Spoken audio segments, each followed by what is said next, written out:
Okay, so Gone Girl is a really great movie and I strongly urge everyone watching this to see it if they haven't already. The reason I say this right off the bat is because it's another one of those films which contains plot shifting twists and turns, changing it from being mildly interesting to holy sh**, what the hell happens next? Which is great for its audience but a nightmare for guys like me to try and review without pissing anyone off. So, in case you didn't get it the first time, go see Gone Girl, and then come back and watch the rest of this video.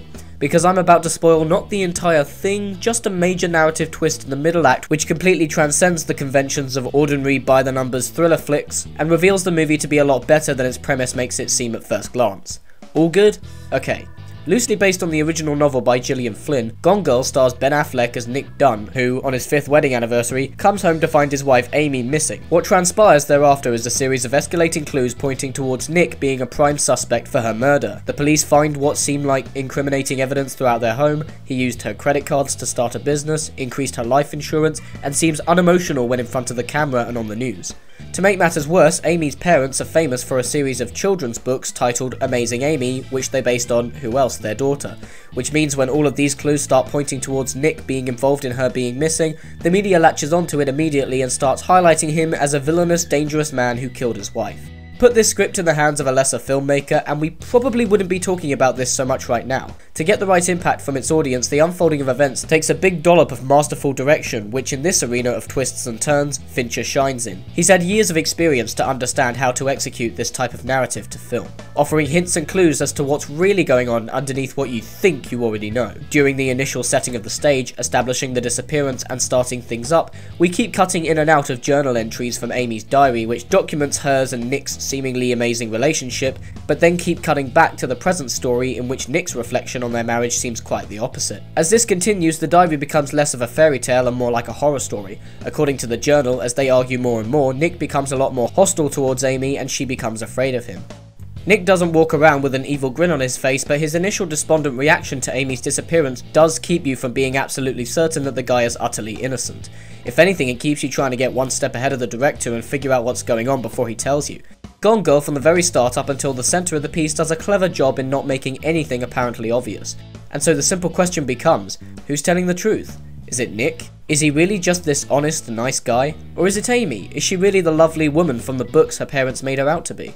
As it turns out, none of them are telling the truth. That's right, at the halfway point it's revealed that Nick and Amy have been unreliable protagonists. Not only have they been keeping secrets from and lying to the public, they've been keeping secrets from and lying to us, the audience, as well. Nick, as it turns out, has been having an affair with one of his students, and the big turning point of all, Amy, as it turns out, is a complete psychopath whom staged her kidnapping in an attempt to frame Nick for her murder as a consequence of said affair. Wow.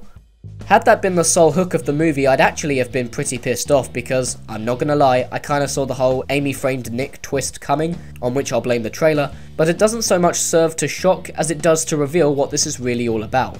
Gone Girl serves as a harsh, unforgiving, somewhat extreme but still resonant, cynical commentary on marriage. Both Affleck and Pike have been good elsewhere, but they are simply terrific in this. Affleck due to the subtlety of his performance, and Pike due to playing the complete opposite of the usual archetypal female characters she often portrays. And so suddenly when the tables have turned and it's revealed that Nick has been seeing this student on the side of their marriage, suddenly that strange behaviour makes a lot more sense. There's something inside him, deep down, where he's kinda, ever so slightly, relieved that Amy's no longer in his life.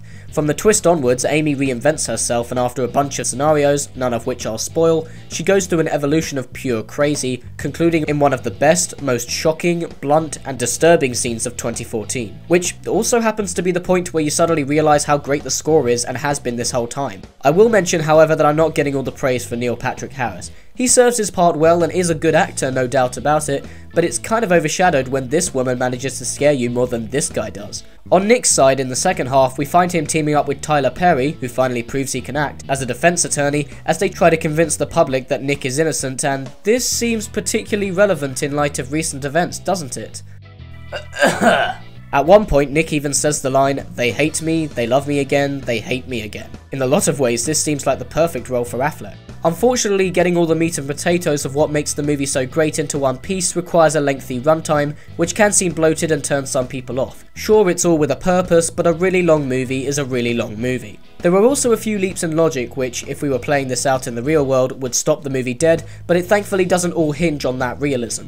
In fact, frankly, realism is all null and void once the climax occurs, and you're hit around the head with the filmmaker's intentions. To peel back the layers of the fake, everything is awesome smiling couple and reveal the true people within. These characters are both morally reprehensible in their actions, they both lie, and they both put on a face trying to conform to the standards of a healthy couple. Amy is not a perfect, loving angel, but then again, Nick is not a traditional, utterly flawless, salt-of-the-earth good guy either. And in some ways, that makes them strangely perfect for one another. In fact, if anything, it could be argued that Nick brought this whole thing on himself, that if he'd just done the right thing, none of this would have happened in the first place. Yes, there's a slight smug self-importance that seems to come off from the whole thing, but who cares?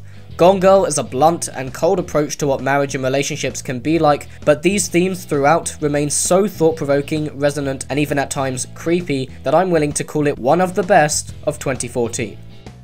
Cheers for watching guys, and as always if you like this video, you can subscribe to my channel.